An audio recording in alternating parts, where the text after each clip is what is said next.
Ngibingelele kuwe mlaleli, ngiyathemba ukuthi-ke uyaphila-ke.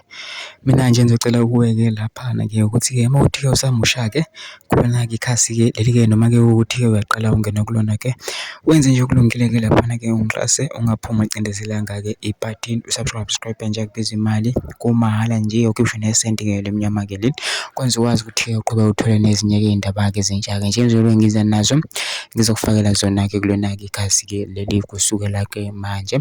Ukuze ngakuphothela ezindaweni ezinjengamanje ukuthi-ke ngabe ucindezela-ke ibhathini u-subscribe njengamanje udaba kulethele lona-ke namhlanje-ke laphana ngilethele-ke ividiyo-ke yensizwa-ke laphana-ke ewumXhosa-ke laphana-ke inxenxa abanye-ke amaXhosa-ke ukuthi-ke angalinge nje impela-ke enze lento eyenziwa uZulu la KwaZulu Natal yokungena izimpi zomaskandi ngoba abantu bayashona ngayo lento-ke. Asinxusa amaXhosa angalinge nje impela-ke ayingene-ke laphana ayinsentheni lento kamaskandi. Kodwa-ke angifuni-ke mina kuningi ukuthi kuzwa ngami, into nje udedela-ke ividiyo yakhe lo mlisa-ke uzwele wona ukuthi-ke uthini. Mina ngicela lapha masizwile-ke le vidiyo leyo ngene ama-comment section-ke for sure uvule lakho ukuthi wena-ke ucabangani-ke ngalo-ke udaba-ke lolu bese wenza okulungile nje ungixhase ungaphuma ucindezeleka ibhathini subscribe nje akubiza imali kumahhala nje kuphinde nesenti-ke leli kwenza ukwazi ukuthi-ke uqhubeke uthole nezinye-ke iy'ndaba-ke ezintsha engizobe ngiza nazo ngikufakela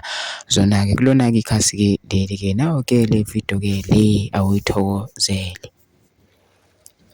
Ndizawuthetha ngoXhosa wonke phelele.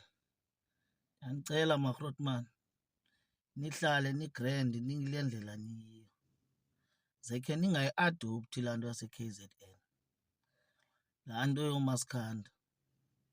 Isidumbu ziyaphuma. Zekhe ke niyiyeke leya idlule, niziphathe ngale ndlela niziphethe ngayo. Ayibe yeyabo leyo, ingazi nalapha kuthi. Apha kuTikTok sizokonwaba guys, yitherapy le kuthi. Asizangovula mpi apha. So ndiyanicela zekhe ke singayi-hotspot ke leya into, asiyeke. Oomama ndiyababona sebeqalile yabo into but nabo bayafuna unqandwa, uyabo, ngoba ngoseyingena nasebantwaneni ngoku le nto le. Khona omnye ulive ebendike ndawuthi tshiye, andingeni ndawo phofu.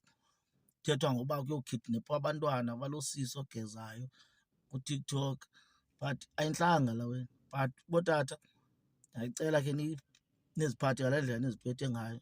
Ndithetha noXhosa, hayi ndithetha nomXhosa, ngumXhosa lo ndithetha naye.